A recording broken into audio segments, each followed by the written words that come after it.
¿Cómo están, chicos? El día de hoy vamos a ver lo que es la música en la época colonial, es decir, la música durante la colonia, y también veremos la música post-colonia, es decir, después del tiempo de la conquista.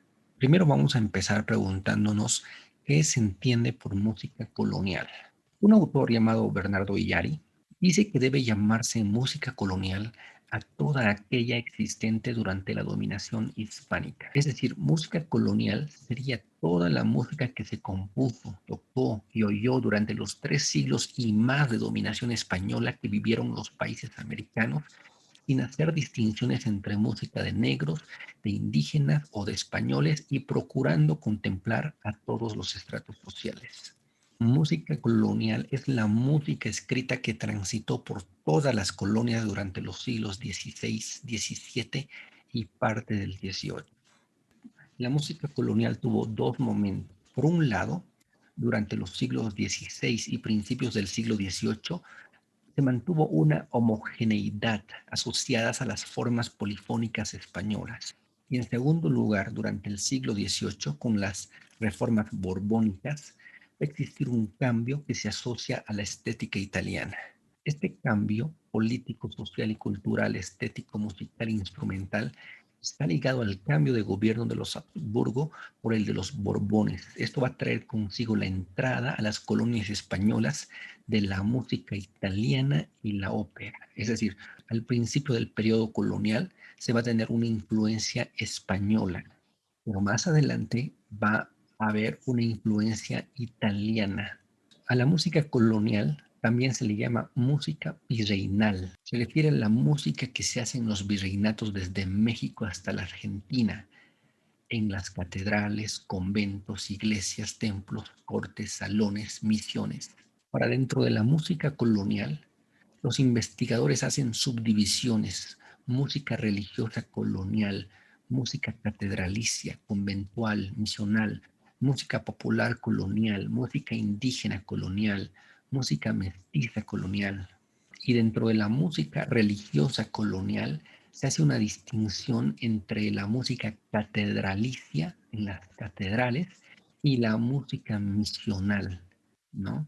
La música catedralicia va a ser aquella que se van a realizar en las catedrales. En la música catedralicia había un maestro de capilla a quien se le reconocía, se le pagaba para que pudiera formar un grupo musical. En cambio, la música misional va a tener que ver con las misiones, con el evangelismo que van a procurar hacer los españoles en las tierras del nuevo continente, es decir, de América. La música catedralicia era una música compuesta en las distintas catedrales de las principales villas y ciudades americanas. Eran parte de la música catedralicia compositores religiosos y no religiosos en su mayoría. O sea, más eran los no religiosos, pero que se destacaban por ser buenos musicalmente. En la música catedralicia se abordaban temáticas religiosas e inclusión de sonoridades, ritmos e instrumentos populares hispanos de distintos grupos: españoles, criollos, mestizos, indios e incluso negros. En cambio, la música misional era la música compuesta principalmente en las misiones franciscanas y jesuitas. Ahí resaltaban los compositores religiosos, y eran misioneros en su totalidad. Y las temáticas, por supuesto, eran esencialmente religiosas. Ahora, cuando hablamos de la música en la época colonial, tenemos que pensar en que los españoles buscaban una evangelización y la extirpación de idolatrías. Por eso la música europea va a ser importante, porque se va a buscar enseñar a los indígenas nuevas prácticas religiosas y se va a tratar de salvarlos, por así decir, de sus costumbres paganas. La música va a ser un arma efectiva de conversión de los indios. La música y las manifestaciones espirituales de nuestros pueblos van a ser censuradas por los españoles. Y con la llegada de los españoles van a llegar nuevos instrumentos musicales como la corneta, el tambor de guerra. Más adelante también va a estar la trompeta, la vihuela, instrumentos de cuerda y teclado. Ahora, los instrumentos musicales autóctonos que tenían los pueblos van a ser relegados para las actividades sociales, pero ya no para las actividades religiosas. Ahora, algo que pasó fue que los indios fueron muy buenos para la construcción y la ejecución de instrumentos musicales. Ellos empezaron a replicar los instrumentos europeos con materiales propios de la región. La influencia musical española se va a expandir hasta finales del siglo XVII y a partir de ese momento se van a introducir en nuestro continente formas europeas como el vals, el minué, la contradanza. La música religiosa que aprenden nuestros antepasados estaba dividida en el canto gregoriano, el ambrosiano, los motetes, los himnos, las misas. Ahora, algo que se quiere destacar es que cuando vienen los españoles, no es que no encuentran música en este lado del mundo, sí había música. Los indios tenían una cultura musical tan avanzada que algunos ejemplos de música europea eran simples al oído del músico indígena. Eso es lo que mencionó un padre llamado Piort. Este hombre señaló que Bolivia cuenta con 5.500 páginas de música en los archivos de Chiquitos, 7.200 en los archivos de Moxos y 43 libros de canto gregoriano en la ciudad de Sucre.